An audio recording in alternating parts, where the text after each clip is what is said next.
नमस्कार दोस्तों, मैं रचनाकार जटिल पेश करता हूँ आपके सामने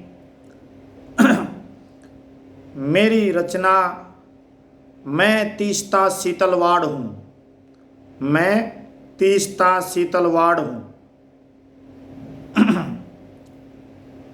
मैं तीस्ता शीतलवाड़ हूँ। शायद आपने मेरे बारे में सुना हो या नहीं भी सुना होगा। आज मैं गुजरात पुलिस की हिरासत में हूँ। मैं तीस्ता शीतलवाड़ हूँ। शायद आपने मेरे बारे में सुना हो या नहीं भी सुना होगा। आज मैं गुजरात पुलिस की हिरासत में हूँ। मेरा अपराध तो ये है, 2002 में गुजरात दंगा पीड़ितों की मैंने मदद की, दोषियों के खिलाफ संघर्ष किया। मेरा अपराध ये है, 2002 में गुजरात दंगा पीड़ितों की मदद की, दोषियों के खिलाफ संघर्ष किया। मैंने उस यतीम छोटे बच्चे के आंख के आंसू पोंछे जिसके माँ बाप को काट डाला गया था। मैंने उस यतीम छोटे बच्चे के आंख के आंसू पोंछे जिसके माँ बाप को काट डाला गया था। मैंने उस औरत की सिसकियों, उसके आंसुओं, उसके दुख को लोगों के बीच ले गई जिसके शौहर को दंगाइयों ने उसके सामने मार दिया था। मैं उस औरत की सिसकियों, उसके आंसुओं, उसके दुख को लोगों के बीच लेके गई जिसके शौहर को दंगाइयों ने उसके सामने मार दिया था। मैंने उस पिता के हक में आवाज़ उठाई जिसके सामने उसकी बेटियों के साथ दुष्कर्म किया गया। मैंने उस पिता के हक में आवाज़ उठाई जिसके सामने उसकी बेटियों के साथ दुष्कर्म किया गया। मैंने पीड़ितों के बयान रजिस्टर करवाए। मैंने पीड़ितों के बयान रजिस्टर करवाए। इंसाफ के लिए, न्याय के लिए गुहार लगाई। मैंने पीड़ितों के बयान रजिस्टर करवाए, इंसाफ के लिए, न्याय के लिए गुहार लगाई। गुनहगारों को शासक चुन लिया गया। गुनहगारों को शासक चुन लिया गया। न्याय का गला घोंट दिया गया। न्याय का गला घोंट दिया गया और मुझे गिरफ्तार कर लिया गया।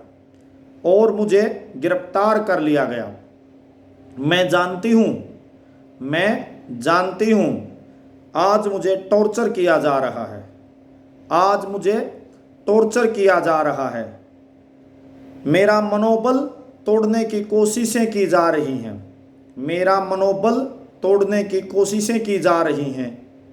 कैद में आज अपने पुरखों से बात करना चाहती हूँ मैं। कैद में आज अपने पुरखों से बात करना चाहती हूँ मैं। मेरे दादा चिमन लाल से जिसने जनरल डायर से सुनवाई के दौरान सख्त सवाल पूछे थे। जिसने जनरल डायर से सुनवाई के दौरान सख्त सवाल पूछे थे, वे उस आयोग के भारतीय सदस्यों में से एक थे जिसने जनरल डायर की इंक्वायरी की थी। जिसने जनरल डायर की इंक्वायरी की थी और उसे सज़ा के मुकाम तक पहुंचाया था। मेरे पुरखे अंग्रेज़ों से लड़ते रहे। मेरे पुरखे अंग्रेज़ों के साथ लड़ते रहे और जिन्होंने मुझे गिरफ्तार करवाया है, वे मुझे देशद्रोही साबित करने पर तुले हुए हैं।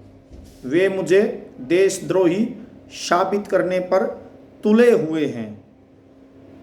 उनके पुरखों ने अंग्रेज़ों का साथ दिया था। उनके पुरखों ने अंग्रेज़ों का साथ दिया था और आज देश के शासक की गद्दी पर एक और जनरल डायर बैठा है। आज देश के शासक की गद्दी पर एक और जनरल डायर बैठा है। मैंने 1993 मुंबई दंगों में विस्फोट में मारे गए हिंदुओं को न्याय दिलाने के लिए भी लड़ाई लड़ी। मैंने 1993 में मुंबई दंगों में विस्फोट में मारे गए हिंदुओं को न्याय दिलाने के लिए भी लड़ाई लड़ी। सरकारी मदद के लिए संघर्ष किया, सरकारी मदद के लिए संघर्ष किया। हुकूमत उनके लिए भी कुछ नहीं करना चाहती थी, हुकूमत उनके लिए भी कुछ नहीं करना चाहती थी, क्योंकि वे गरीब खोमचे वाले थे, क्योंकि वे गरीब खोमचे वाले थे, दिहाड़ीदार थे, मजदूर थे। हो सकता है मुझे मार दिया जाए, हो सकता है मुझे मार दिया जाए, मेरा जिस्म नष्ट कर दिया जाए, मेरा जिस्म नष्ट कर दिया जाए, पर मैं जिंदा रहूँगी हर उस इंसान में जो सांप्रदायिकता, फिरका परस्ती के खिलाफ लब खोलेगा। मैं जिंदा रहूँगी हर उस इंसान में जो सांप्रदायिकता, फिरका परस्ती के खिलाफ लब खोलेगा, भाई से भाई को लड़ाने की राजनीति के खिलाफ खड़ा होगा, भाई से भाई को लड़ाने वाली राजनीति के खिलाफ खड़ा होगा, सेमिनारों में भाषण देगा, नुक्कड़ नाटक खेलेगा, जो कट्टरवाद के खिलाफ आवाज़ उठाएगा, जो कट्टरवाद के खिलाफ आवाज़ उठाएगा, मैं उस आवाज़ में शामिल मिलूँगी, मैं हर उस आवाज़ में शामिल मिलूँगी। दंगों में बर्बाद हुए इंसानों के घाव पे जो भी मरहम लगाएगा, दंगों में बर्बाद हुए इंसानों के घाव पर जो भी मरहम लगाएगा, उस इंसान में मेरा वजूद शामिल होगा, उस इंसान में मेरा वजूद शामिल होगा। मैं एक अमन, भाईचारे और साझेपन का प्रतीक हूँ, मैं एक अमन, भाईचारे और साझेपन का प्रतीक हूँ। मैं तीस्ता शीतलवाड़ हूँ, मैं तीस्ता शीतलवाड़ हूँ। आपसे अनुरोध है कि आप मेरे इन विचारों को ज़्यादा से ज़्यादा धैर्यपूर्वक सुने, इस पर विचार करें, और अगर आप में कोई त्रुटि, कोई कमी लगे तो मुझे ज़रूर अवगत कराएं, अपनी आलोचनाएं मेरे पास ज़रूर भेजें। और देहाती ट्रू फैक्ट यूट्यूब चैनल को सब्सक्राइब करें, लाइक करें और शेयर करें। आपका बहुत बहुत धन्यवाद।